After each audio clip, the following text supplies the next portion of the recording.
Албанија ја претрча Македонија на патот кој на Европската Унија. Од 15 октомври таа го отвора првиот кластер од пристапните преговори. Нешто кое денес го коментираа премиерот Христијан Мицкоски и опозицијскиот лидер Венко Филипче. Јас го делам впечатокот со огромно мнозинство македонски граѓани дека не треба повеќе на сметка на национални остапки, идентитетски остапки, без гаранции да прифаќаме услови. За мене ова е диктат. Ако е ова условот за Македонија да продолжи да преговара, тоа што го кажав и во Брисел, не благодарам. Тоа не се европските вредности во кои што мојата генерација се љуби. А тоа се оние вредности кои што ги дефинирале Аденауер, Де Гаспери и Шуман. И затоа јас понудив европски пристап, а тоа е ајде луѓе да разговараме. Немојте диктати. Немојте да не условувате со диктати. Ние сакаме да разговараме, подготвени сме да разговараме. Колку е потребно додека не најдеме решение. За социјалдемократите и Филипче, ова е тежок и болен пораз за Македонија со несогледиви последици.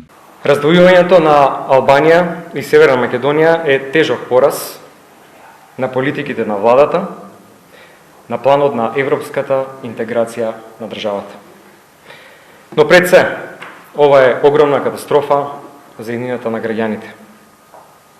За жал, ова нова пропуштена шанса ќе се одрази на многу семејства и на уште една цела нова генерација. Ова ја убива надежта дека нашата држава може да напредува и да се развива. Почитувани граѓанки и граѓани, ВМРО ДПМН и Христијан Мицкоски на граѓаните им сервираа една голема изборна измама. Преку куп лаги и манипулации, тие се обидаа да ја скријат вистинската намера. А вистинската намера е дека ниту имаат план, ниту сакаат државата да напредува и да се развива во и кон Европската Унија. Филипче тврди дека уставните измени не се заседа и скриена опасност, а Мицкоски сосем друго. Јас и понатаму сум уведен дека со промена на уставот, што е јасен услов во преговарачката рамка, ништо нема да изгубиме. Напротив, ќе добиеме.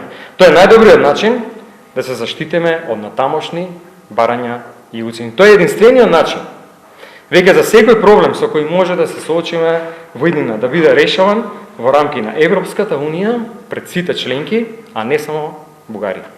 Тогаш треба и Европската Унија и Брисел да го прифати пакта, а тоа е договорот за добро соседство, во кој што никаде не стои дека услов мора да биде да ние го промениме устав. Тоа е пакта, ова е пропозал, тоа е предлог. Пакта е договорот за добро соседство. Таму никаде не пишува, дури пишува дека Бугарија треба да не поддржува и да ни помага